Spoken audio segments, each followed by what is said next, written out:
या देवी सर्वभूतेषु मा सिद्धिदात्री रूपेण संस्थिता नमस्तस्यै नमस्तस्यै नमस्तस्यै नमो नमः।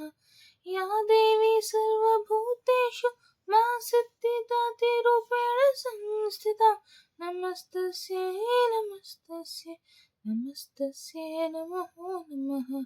या देवी सर्वभूतेषु मा सिद्धिदात्री रूपेण संस्थिता नमस्तस्यै नमस्तस्यै नमस्तस्यै नमो नमः।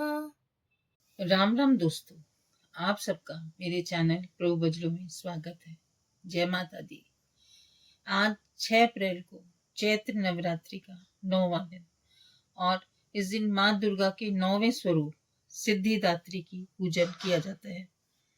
माता दुर्गा का ये स्वरूप सिद्ध और मोक्ष देने वाला है, इसलिए माता को माँ सिद्धिदात्री कहा जाता है। इनकी पूजा अर्चना करने से सभी कार्य सिद्ध होते हैं और मोक्ष की प्राप्ति होती है। माँ दुर्गा के इस स्वरूप की पूजा देव, दानव, ऋषि मुनि, यक्ष, साधक, किन्नर और गृहस्थ आश्रम में जीवन यापन करने वाले सभी करते हैं। इनकी पूजा अर्चना करने से धन, यश और बल की प्राप्ति होती है। माँ सिद्धिदात्री के स्वरूप की बात करें तो ये 4 भुजाधारी हैं। एक हाथ में कमल पुष्प, दूसरे में गदा धारण की है, वही तीसरे हाथ में चक्र, तो चौथे में शंख धारण किया है। सिंह उनकी सवारी है।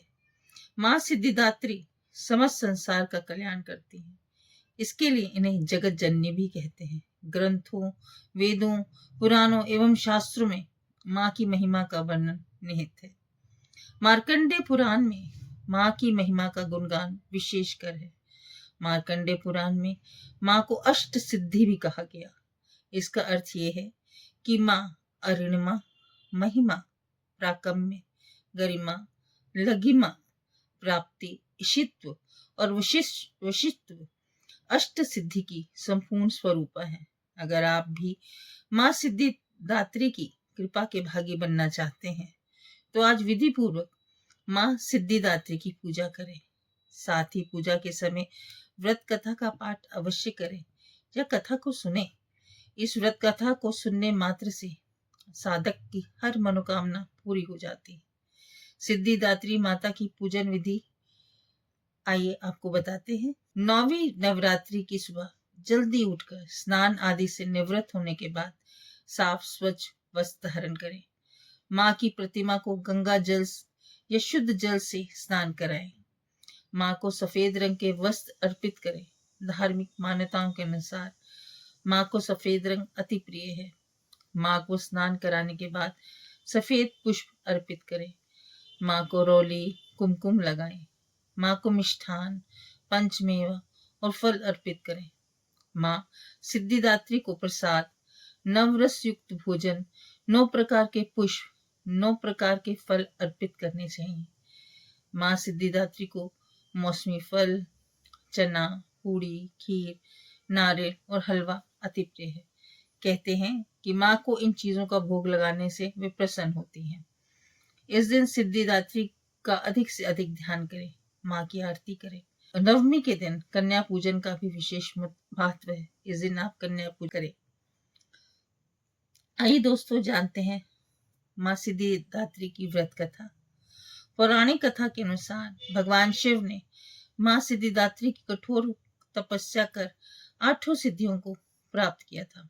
माँ सिद्धिदात्री की अनुकंपा से ही भगवान शिव का आधा शरीर देवी हो गया और वो अर्धनारीश्वर कहलाए। माँ दुर्गा के 9 रूपों में ये रूप अत्यंत ही शक्तिशाली रूप है। कहा जाता है कि माँ दुर्गा का ये रूप सभी देवी देवताओं के तेज से प्रकट हुआ। कथा में वर्णन है कि दैत्य महिषासुर के अत्याचारों से परेशान होकर सभी देवतागण भगवान शिव और भगवान विष्णु के पास पहुंचे। तब वहां मौजूद सभी देवतागण से एक दिव्य तेज उत्पन्न हुआ और उसी तेज से एक दिव्य शक्ति का निर्माण हुआ, जिसे माँ सिद्धिदात्री कहा जाता है। दोस्तों, माँ सिद्धिदात्री आप सबकी सारी मनोकामनाएं पूर्ण करे और आप लोगों के जीवन में खुशियां लाए। जय माता दी दोस्तों।